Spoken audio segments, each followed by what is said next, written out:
Halloween everybody, and welcome to my channel. Today we're going to be making a medieval beekeeper costume. So I'm mostly basing it off these woodcuts, but I also wanted an element of Halloween spookiness going on, so I'm also very much based on the Brewess from The Witcher. So I have already made everything, so you're going to see the filming process of that right now. I'm sorry it's so haphazard, I was travelling, and then I'm going to quickly get my stuff off and take some shots in this lovely wood. That's a waterfall you can hear behind you.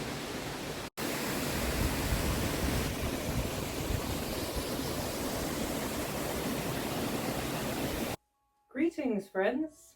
So you might have realised that I took on way too much this October if you've seen my other videos, but I'm not letting October pass without a Halloween costume. So I'm being a medieval beekeeper. I think this will be fun, but I want it to be sufficiently spooky. So, but I am also going to the airport in, so I'm looking at a clock, just under 2 hours I'm heading off to the airport because it's my dad's 70th birthday. Hello Dad, happy birthday. So we're going to have to take some measurements and I'm going to have to cut out the fabric and sew it while I'm away because I'm not getting back till Monday, and then we've got very little October left. So here we go. We'll start off by taking my shoulder to shoulder measurement, which I should know, but I haven't got it because I've taken it away somewhere. So 44 centimetres. Then I want the entire width of my hips because they are the widest bit of me. A good trick that I've got from my friend Mary, thank you very much Mary, is that if you sit and everything squishes up a little bit, you get a more accurate hip measurement for when you're actually sitting down and things. So, what are we on? Oh, I'm not going to tell you that measurement.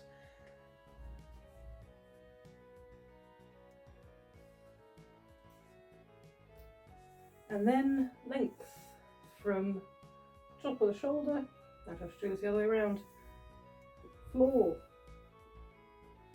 top of shoulder, which is 148.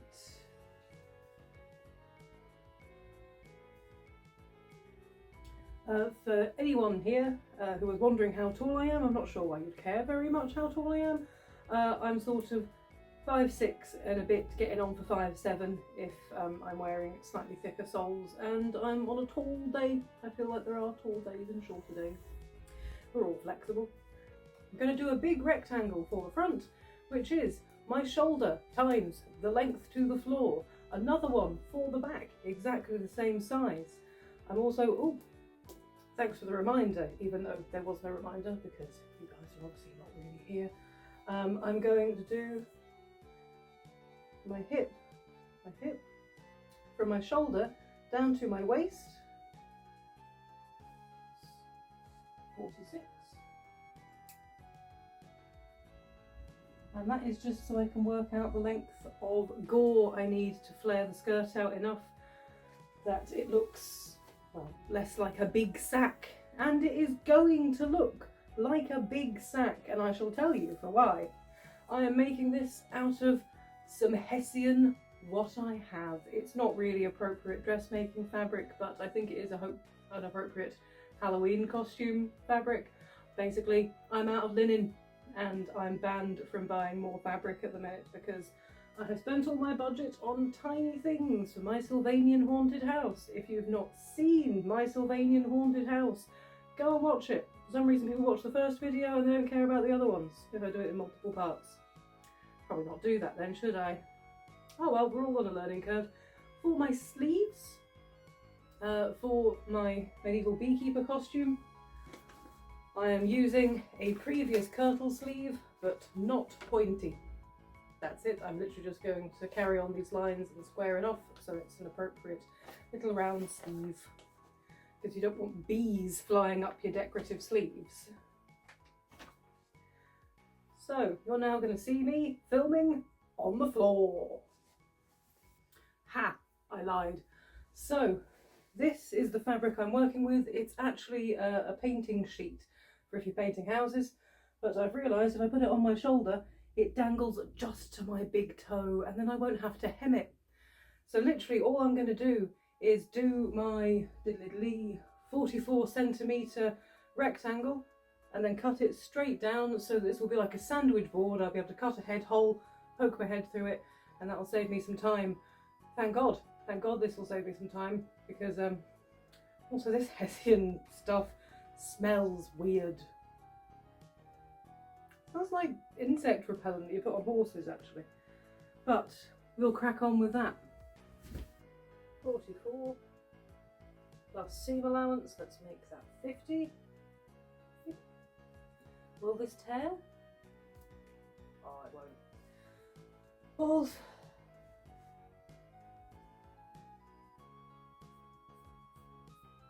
I don't mind if it flares out slightly at the bottom. That will just add to the width of my skirt.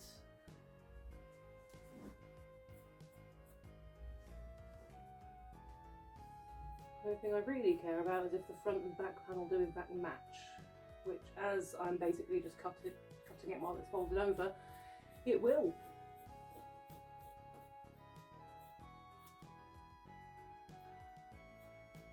There you go, one painter's cloth dress.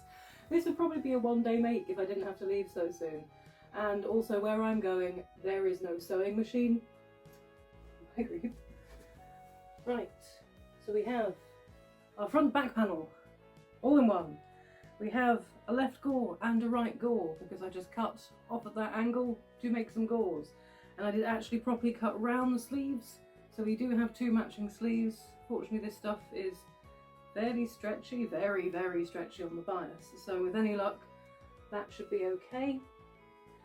Now, I'm going to have to hand stitch all of this, so I'm going to need pins, I'm going to need a matching thread. I feel like because of the weave on this we're going to need some twill tape, and I still have to finish packing. So wish me luck, ladies and gents. That is all the fabric we need except for the hood, but I'm not going to be able to fit a basket in my suitcase, so we're going to have to do that when we get back on Monday. I wanted this video out on Monday. Oh, that ain't going to happen, is it? No, no, no. Wish me luck. So I've arrived at my Nana's house and I've attached the gauze to the front panel. So now I'm just going to take the other half of the front back panel and stitch it onto the gauze to make a full dress shape. Once that's done, I just fold it over the top of the sleeve to the bottom of the sleeve. This seam always goes on the back in medieval costuming, and I see no reason why I shouldn't do it for this. If you would like a handy travelling hint, your scissors, your sleeves and your thread will all go into a nice little jar that you can put in your hold luggage. So the sleeves are now completely sewn up. You want to turn them right side out, and then you want to tuck them inside the body of your costume so that you can work out exactly where they're going to match up with the arm side, and then you just stitch them down. So we're back home, we now have sleeves. So we're just going to cut ourselves a neck hole. I'm literally just squaring this up and I'm cutting something about the size of my head to get through.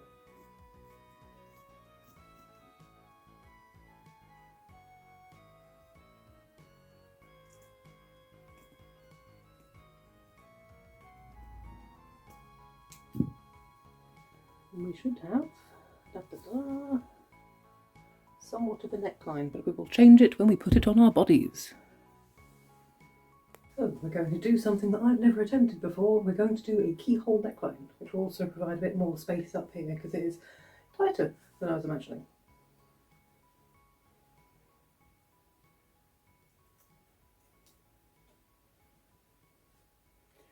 So I'm literally just going to mark where I want to chop down to.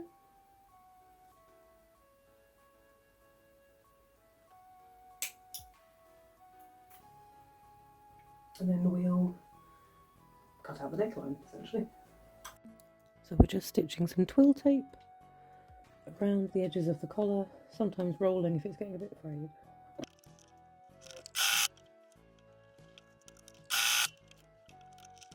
And also the cuffs.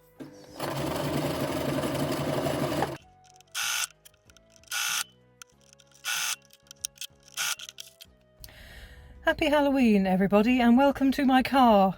You can see how well prepared I was for this. So, everything is done except for the mask.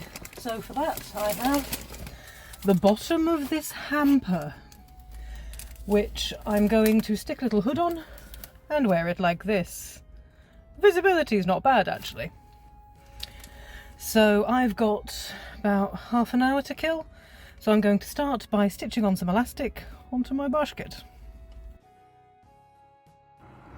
So I realised very quickly that where I snipped this basket, because it was originally a nice little hamper, that I can't attach to these edges because this will just come off, so I'm going to have to attach them to these inward spokes and hope that my ponytail or bun or something will just keep this upright on my head.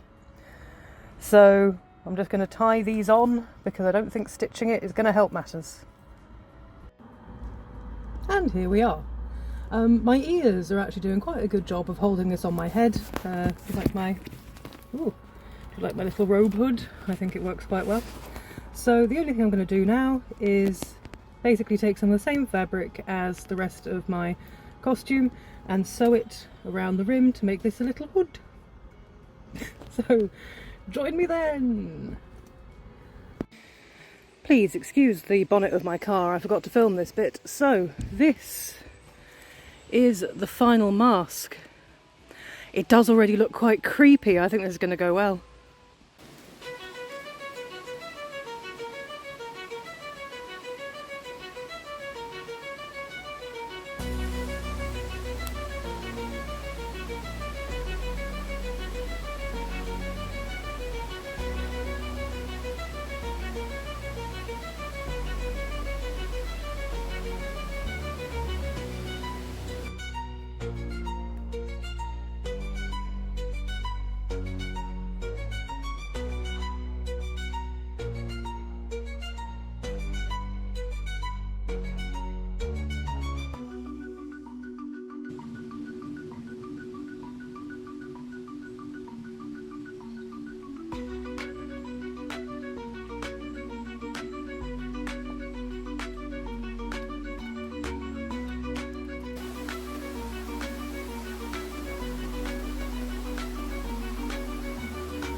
So I just finished my little photo shoot. Not only were little families taking pictures of me, which I thought was really quite sweet, I definitely freaked out at least one child quite a bit. So I'll deem that a success, to be honest. If I get to fascinate people and frighten children, that's all I really want in life. So I like this project so much that I think I'm going to do it again with some actual linen. I really like the whole thing. God, that is creepy. You wouldn't want to see that on a dark night. I hope you've really enjoyed this. Please subscribe to my channel if you have and you want to keep up with this. And enjoy my lovely pumpkin that I made this year with my mates at a party. The one on the right is Grebe.